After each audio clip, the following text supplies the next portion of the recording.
सुबह 10 बजे से लेकर 11 बजे के बीच में उपस्थित हूँ आप सबके सामने। आज जिनकी कुंडली लेकर के आया हूँ, इनका नाम शिवानंद मिश्र है। ये भभुआ बिहार से हैं। 1999 इनका डेट ऑफ बर्थ। और सवाल, जीवन में कुछ कर पाऊंगा कि नहीं? अरे बिल्कुल करेंगे, क्यों नहीं करेंगे, ऐसा नहीं पूछते। और दूसरा पूछा है कि अगर मैं यूपीएससी वगैरह की तैयारी करूँ संस्कृत विषय से तो कैसा रहेगा? वो भी ठीक है। आपकी कुंडली में तो बहुत अच्छी बात है कि शुक्र पंचमेश होकर के स्वग्रही हैं और गुरु से केंद्र में आ रहे हैं। लग्न से केंद्र में चंद्रमा और गुरु एक साथ, अद्भुत है ये, बहुत अच्छा होगा। लग्न बलवान, लग्न बली और मंगल उच्च के बैठे हैं। लग्न के अधिपति नीच के हैं, लेकिन उनका नीच भंग हुआ है। अगर आपकी कुंडली मकर लग्न की है तो कैसे हैं? प्रवृत्ति कैसी होती है? कानूनबाज, जल्दी ही किसी बात पे भरोसा ना करने वाला और बदला लेने में दक्ष होते हैं। परिस्थिति के हिसाब से समझने वाले और परिस्थिति के हिसाब से अपनी धारणा बदलने वाले होते हैं। बहुत ज़्यादा किसी से मतलब नहीं रखते, बुद्धिमान होते हैं और समाज सेवा में बहुत ज़्यादा इनकी रुचि उस तरीके की नहीं होती। हालांकि सामाजिक होते हैं पर रुचि उस तरीके की नहीं, अपने काम में ही ये मशगूल रहना ज़्यादा इन्हें अच्छा लगता है। जो लक्ष्य दे दिया जाएगा उसका ये जैसे ये शनि की जो है मकर राशि और कुंभ राशि दोनों राशियाँ, बुध को 2 राशियाँ प्राप्त हैं, मिथुन और कन्या। पर ये जो दोनों राशियां हैं, इन दोनों में अंतर क्या है? अंतर ये है कि शनि की मकर राशि जो है वो निगेटिव राशि है और शनि की कुंभ राशि जो है वो पॉजिटिव राशि है। मतलब सकारात्मक और नकारात्मक भावों के आधार पे।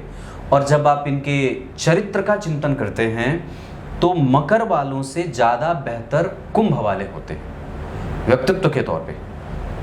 कोई भी राशि ऊंची और नीची नहीं होती, ये बात बिल्कुल सही है कि सबको अपना अपना काम करने का, किसी में कुछ दिव्य गुण हैं, किसी में कुछ दिव्य गुण हैं, किसी में कुछ अवगुण ज़्यादा हैं, किसी में कुछ गुण ज़्यादा हैं, पर निश्चित रूप से कुछ ना कुछ प्रभाव अवश्य ही होता है। तो मकर वाले जो लोग होते हैं वो अपने काम से काम रखने वाले, अपने काम में ही मशगूल रहने वाले और मेहनत करके किसी भी चीज़ को वो करते हैं। हालांकि धर्म भीरू होते हैं, धर्म से चिपकना नहीं चाहते, पर धर्म भीरू होते हैं, उनको डर लगता है धर्म से। नहीं, ऐसा अगर नहीं किया तो ये हो जाएगा।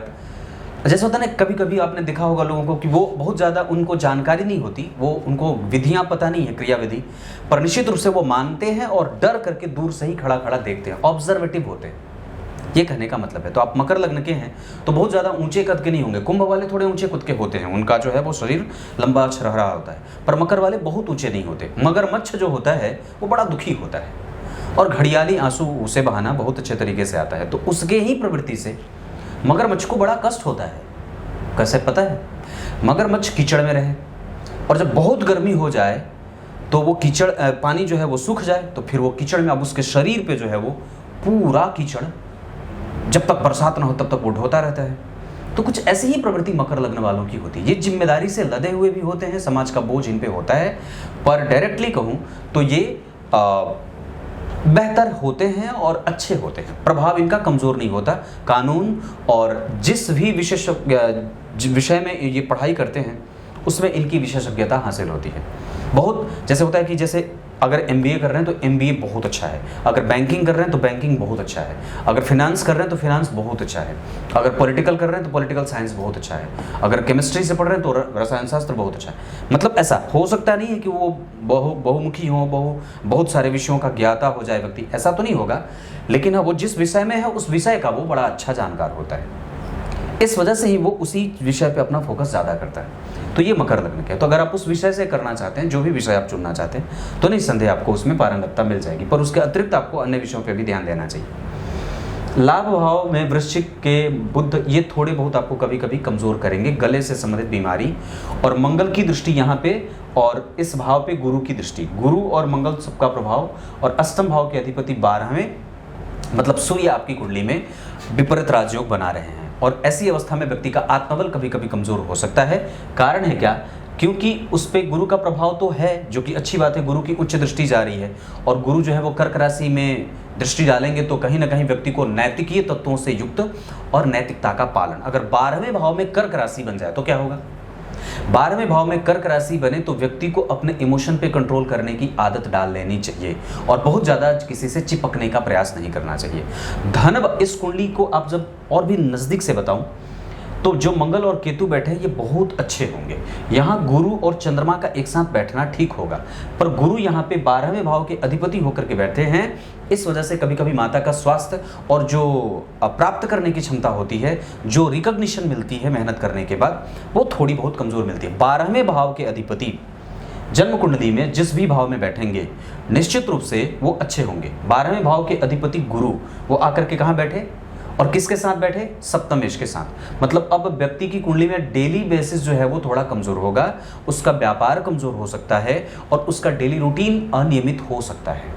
मतलब इस पे ध्यान देने की आवश्यकता है कि आप प्रकृति के बनाए गए नियमों को सिद्धांत के अनुसार पालन कर रहे हैं या फिर नहीं। अगर वहां गड़बड़ी होगी तो निस्संदेह आपके जीवन का क्या प्रभावित होगा?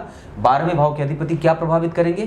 क्योंकि डेली रूटीन के अधिपति चंद्रमा के साथ बैठे हैं, तो ये आपके सुख को प्रभावित करेंगे। जहां आपकी माता, जहां आपका ईगो, जहां आपका जो संपूर्ण सुख है, जो आपका संपूर्णतया है, जो संपूर्ण मानसिक शांति है, वो भंग हो सकती है और घर में कलह का वातावरण मच सकता है। लेकिन ये बात बहुत अच्छी है कि आपकी कुंडली में लग्नेश चतुर्थ भाव में बैठे हैं और मंगल से दृष्ट होने के कारण और लग्न में मंगल के उच्च होने के कारण व्यक्ति पराक्रमी, उत्साही, निर्विघ्नता से किसी काम को पूरा करने के लिए प्रतिबद्ध और निश्चित रूप से हमेशा ही अकाट्य सत्य को बोलने वाला और किसी से भी ना डरने वाला होता है। उसके पास सत्य बोलने की बड़ी असीमित उत्कंठा होती है, वो कभी भी हारता नहीं है।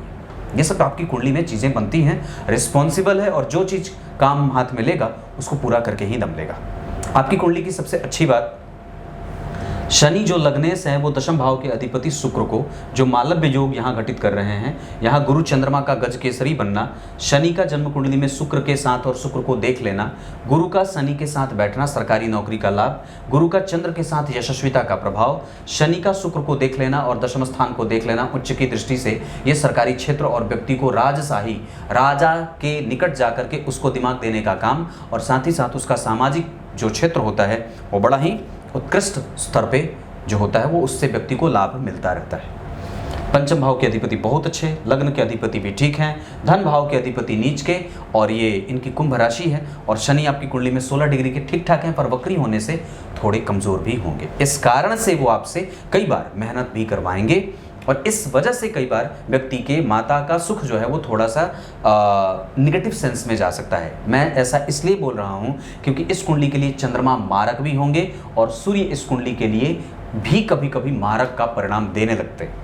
वो सूर्य आपकी कुंडली में भी मारक होगा और चंद्रमा भी आपकी कुंडली में मारक होगा, पर दोनों पूर्णतया मारक कभी भी नहीं होंगे।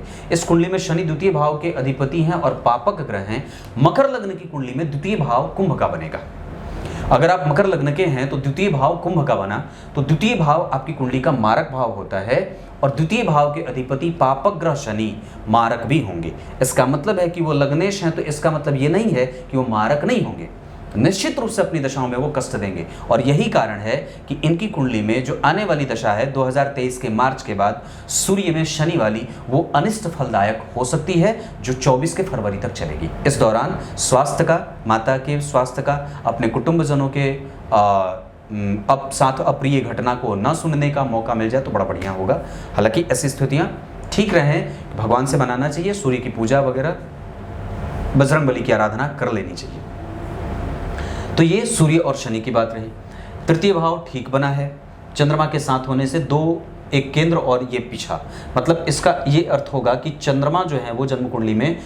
अब एक बात और भी बताता हूँ, दरअसल मकर लग्न के बारे में अगर 12वें भाव के अधिपति होंगे गुरु या तीसरे भाव के अधिपति हो रहे हैं, 12वें भाव में 9 नंबर लिखा धनु राशि और तीसरे भाव में मीन राशि बनती है, इसके अधिपति गुरु, तो मकर लग्न की कुंडली के लिए गुरु 12वें और तीसरे भाव के अधिपति हो गए। मतलब इनको 2 क्षेत्र मिलता है। अब इन दोनों ही क्षेत्रों के अधिपति होंगे तो क्या ये कमजोर हो जाएंगे? ऐसा नहीं है। क्यों ये कमजोर नहीं होंगे? क्योंकि ये शुभग्रह हैं और जन्म कुंडली में अगर सप्तमेश के साथ बैठेंगे तो मैंने जो बात कही डेली रूटीन वाली, वो कमजोर करने के साथ साथ, लेकिन फिर भी ये जहां बैठे वहां से कुछ ना कुछ तो निकाल ही लेंगे क्योंकि ये शुभग्रह है और कुछ निकाल लेगा। कारण क्योंकि यहाँ लग्नेश बन रहा है, यहाँ का जो 12वें भाव का अधिपति था और इस कुंडली में वो शुभग्रह है।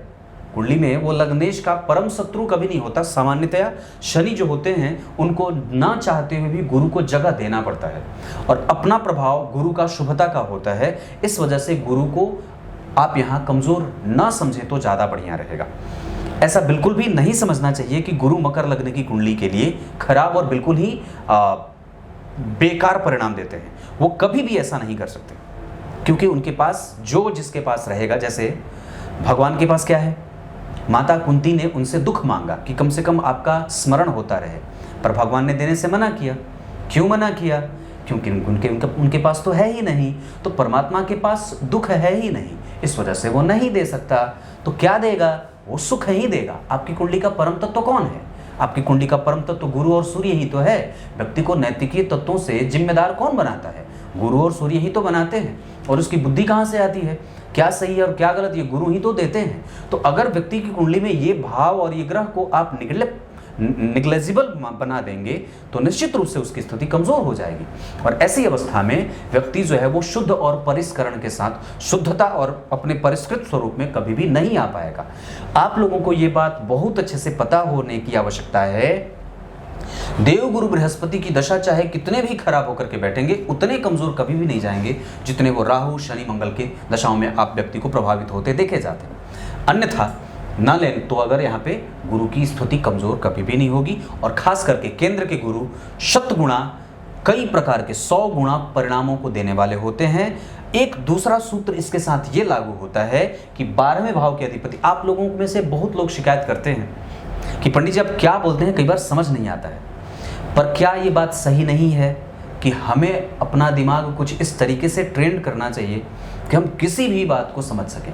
अरे हिंदी में बोल रहा हूँ, हिंदी के अंक लिखे हैं और यहाँ आपको जो ये छोटे छोटे जो संक्षेपण लिखे हैं, संक्षेप में अर्थ लिखे हैं, अरे यहाँ पे कहाँ गया? सु मतलब सूर्य है, च मतलब चंद्रमा, म मतलब मंगल, यहाँ बुद्ध मतलब बुद्ध है, यहाँ गु मतलब गुरु है, शु मतलब शुक्र है, श मतलब शनि है, र मतलब राहु है, के मतलब केतु है। अब इतनी भी बात अगर आपके इस बड़े से दिमाग में ना आए तो फिर बलिहारी है। और आप लोगों के सबसे साथ ये एक अच्छी सी समस्या है, जो ये है कि आप लोगों को ये लगता है, दरअसल बहुत लोग शिकायत करते हैं कि ये किसी दूसरे की कुंडली है तो मैं क्यों देखूं? अगर ये सवाल है तो इसका उत्तर ये होता है कि निश्चित रूप से आप YouTube के कंटेंट को जरा विचार करके देखिए, तो वहां पे ऐसी बहुत सारी चीजें हैं जिसका आपके जीवन से कोई कनेक्शन नहीं है, कोई भी कनेक्शन नहीं है, पर फिर भी कम से कम ये आपको तत्व के रूप में आपको प्रभावित करता है। और निश्चित रूप से ये धर्म और वेद से जुड़ा है।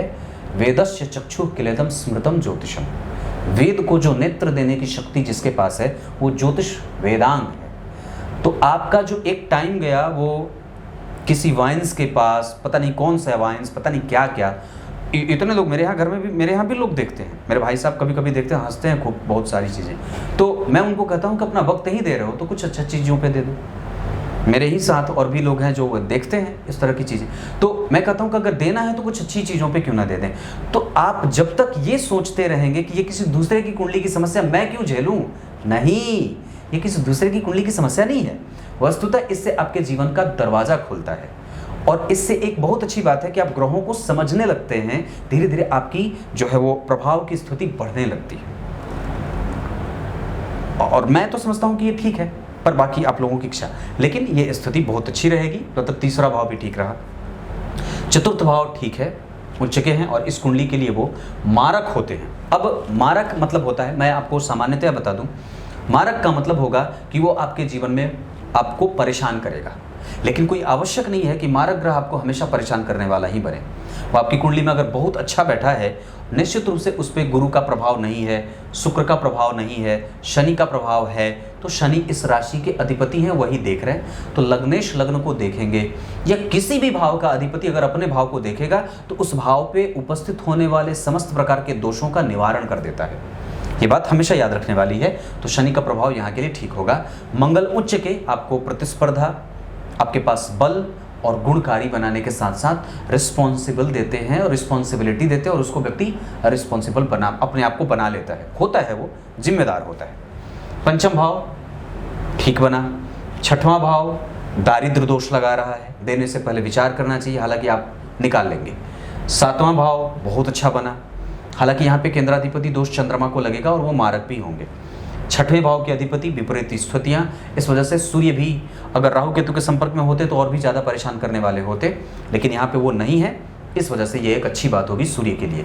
और अगर वो केंद्र में बैठ जाते तो थोड़ी कष्ट की स्थिति बढ़ जाती, लेकिन वो 8वें के अधिपति हैं, 12वें में बैठे हैं तो गनीमत है, ये अच्छी बात है। हालांकि आपको फिर भी आपके पिता का खर्च और आपके ऊपर पिता का खर्च बढ़ेगा। और दूसरे नंबर पे अगर कहें तो ऐसी अवस्था में कई बार व्यक्ति को बहुत ज़्यादा बैलेंस करना पड़ता है अपने आप को, अपने ऊपर दैनिक जीवन को किस तरीके से आप बैलेंस करेंगे इस पर ध्यान रखने की बात होगी। 9वें भाव के अधिपति लाभकारी योग लगाएंगे, गुरु का प्रभाव नहीं है, कोई शुभ ग्रह उनको देख नहीं रहा, भाग्य भाव पे किसी भी प्रभाव का कोई प्रभाव नहीं, केतु की दृष्टि, धार्मिक और आध्यात्मिक होने का प्रमाण मिलता रहेगा। 10वां भाव बहुत बढ़िया और ये पद देता है, लेकिन शुक्र के बारे में मैंने ये बात कही थी कि शुक्र जब 10वें स्थान में अकेले बैठ जाते हैं तो कई बार क्षेत्र से संबंधित समस्या पैदा करते हैं। इसका मतलब है कि आपको सजग होना चाहिए, सचेत होना चाहिए और बहुत ही स्पष्ट तरीके से किसी भी चीज़ को लेकर के आगे बढ़ना चाहिए। जब तक पूरे तरीके से एकदम डिक्लेरेशन ना हो जाए कि हाँ मुझे यही करना है, तब तक आप आगे मत बढ़िए। अच्छे तरीके से पूरे डिटर्मिनेशन के साथ आगे बढ़िए तो निश्चित रूप से आपको आपका लक्ष्य मिलके रहेगा, क्योंकि गुरु और शुक्र आपको अनुभवी ज़्यादा बना रहे हैं। शुक्र और चंद्रमा का दाम्पत्य बहुत बढ़िया, सुंदर और पतिव्रता ऐसी जो है वो पत्नी मिल जाती है। 11वां भाव नसों से संबंधित समस्या और कई बार हृदय क्षेत्र को परेशान करने वाली, क्योंकि यहाँ के अधिपति हैं, यहाँ बैठे हैं और वृश्चिक राशि में बैठे हैं, ऐसी अवस्था थोड़ी सी कभी कभी धन हानि के संकेत भी देती है। इस वजह से बुध की दशा में, हालांकि मकर लग्न की कुंडली के लिए बुध बड़े अच्छे होते हैं और गुरु कमजोर होने के बावजूद भी, कमजोर भाव के अधिपति होने के बावजूद भी अच्छे परिणाम दे जाते हैं। शुक्र इस कुंडली का सर्वाधिक योग कारक ग्रह होता है। पहले नंबर पे बुध, दूसरे नंबर पे, पहले नंबर पे शुक्र, दूसरे नंबर पे बुध, तीसरे नंबर पे स्वयं शनि, चौथे नंबर पे गुरु आएंगे। तो ये बात बनती है। यहाँ चंद्रमा और यहाँ बुध, मन करेगा तो खुद का व्यवसाय करिएगा, किसी के यहाँ नौकरी करने की कोई आवश्यकता नहीं है। आप पढ़ा बहुत अच्छा सकते हैं, आपकी क्वालिटी बड़ी अच्छी है। बुध और सूर्य का प्रभाव, यहाँ मंगल का प्रभाव जन्म कुंडली में, एक बार में काम ना बने तो घबराने की आवश्यकता नहीं है। हो सकता है कि आपका काम एक बार में ना बने, 2 बार में ना बने, तीसरी बार में सफल हो जाएं और लगातार उस पर फोकस करके पढ़ेंगे तो निसंकोच आपकी कुंडली में योग बन रहे हैं, क्योंकि सूर्य कन्फ्यूजन में है थोड़े से, इस वजह से अपने ऊपर कभी भी कन्फ्यूजन मत रखिएगा। चंद्रमा आपकी कुंडली में बड़े बेहतर है, नौकरी भी करवा सकते हैं, अश्विनी नक्षत्र के हैं, व्यवसाय भी करवा सकते हैं, पार्टनरशिप के साथ काम भी करवा सकते हैं। मंगल आपकी कुंडली में बेहतर हैं और वो किसी भी तरीके से आपको कभी भी हताश और निराश होते हुए नहीं देखना चाहते। ये बुध आपकी कुंडली में ये कह रहा है कि मुझे संतुलित करते रहो और मुझे कभी भी बीमार ना होने दो, नशों का ख्याल रखो और साथ ही साथ अपच, एसिडिटी, कब्जियत आदि की समस्या ना हो, इसका ख्याल रखते रहना चाहिए। गुरु आपकी कुंडली में ये कह रहे हैं कि मैं जो है वो वक्री हूँ, इस वजह से हो सकता है, और खराब भाव का अधिपति हूँ, अच्छे भाव के अधिपति नहीं होने से हो सकता है कि तुमसे मेहनत ज़्यादा लूँगा, तो मुझे देते रहना, पर मुझ पे भरोसा रखने की बात है और मुझ पे भरोसा करते रहना। 1 डिग्री के हैं, थोड़ा सा बल उनके पास कम है। शुक्र जो है वो जन्म कुंडली में अनुभवी बनाएंगे और कह रहे हैं कि वो मैं ठीक हूँ और तुम मुझ पे भरोसा कर सकते हो, मैं तुम्हारे साथ हूँ, मेरी दशा तुम्हारे साथ रहेगी, ऐसा शुक्र कह रहे हैं। शनि कह रहे हैं कि मेरे पास सबसे अच्छी बात है कि मैं केंद्र का अधिपति हूँ, पापक ग्रह हूँ और केंद्र में ही बैठा हूँ, इस वजह से तुम्हारी कुंडली के समस्त दोषों का समन करता रहूँगा। लग्न में जो ग्रह खराब भी बैठा होगा उसको भी नियंत्रित करता रहूँगा। मेरा नेचर है, मैं देर से परिणाम देता हूँ लेकिन दूंगा जरूर, ऐसा शनि बोल रहे हैं। उनकी दृष्टि यहाँ के लिए बहुत अच्छी, यहाँ के लिए बहुत अच्छी और यहाँ के लिए अच्छी। वस्तुतः शनि की हर जगह दृष्टि अच्छी जा रही है। गुरु की दृष्टि यहाँ के लिए लाभकारी, गुरु की दृष्टि यहाँ के लिए व्यावसायिक और गुरु की दृष्टि यहाँ के लिए बहुत अच्छी, ये बहुत अच्छी बात है। तो गुरु भी ठीक है। शनि ने ये बात कही। राहु जो है वो ये कह रहे हैं कि मैं कर्क का बैठा हूँ, कर्क के राहु कभी खराब नहीं होते, केंद्र के राहु खराब नहीं होते, पर मारक भाव में बैठे हैं, इस वजह से थोड़ी सी कमजोरी देंगे। उनकी दशा जो है वो 10 डिग्री की है, थोड़ी बहुत कमजोरी से जाएगी।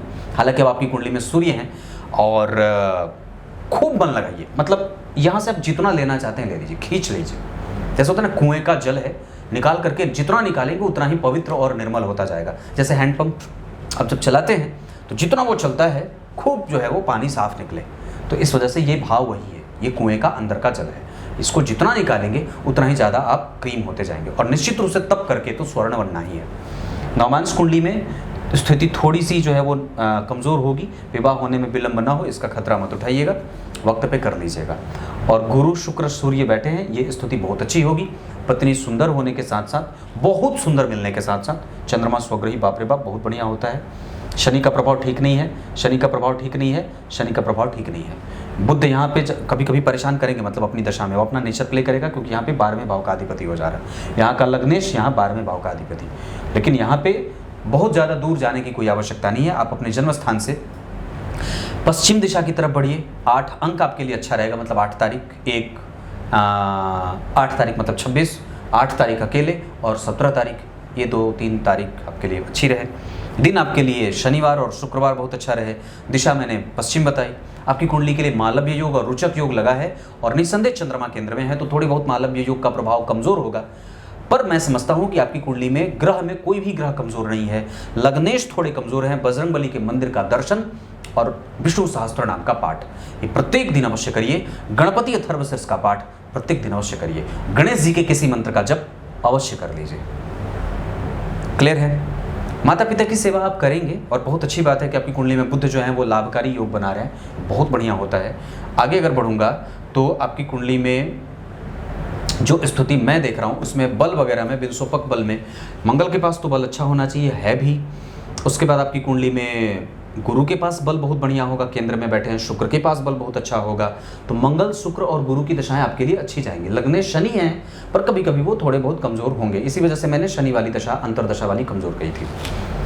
चंद्रमा और गुरु आपके साथ रहेंगे, जिसमें गुरु ज्यादा बढ़िया रहेंगे, चंद्रमा की दशा थोड़ी बहुत कमजोर जाएगी।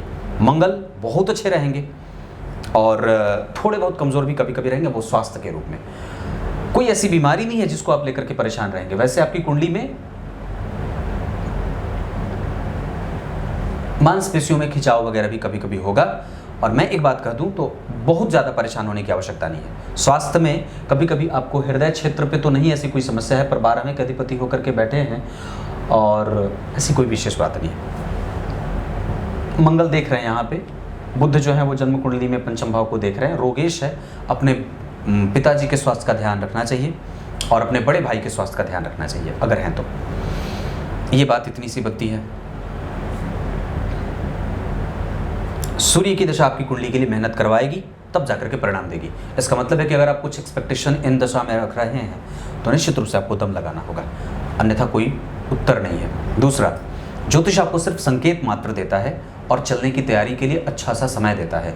नक्षत्र के आधार पर आपकी कुंडली जो सफल होगी उसमें सफल होगी कि किन नक्षत्रों में धनिष्ठा, विशाखा, भरणी, अश्विनी, पुष्य, अनुराधा, उत्तराषाढ़ा, उत्तरा फाल्गुनी और रेवती, ये कुछ नक्षत्र आपके लिए बड़े अच्छे साबित होंगे।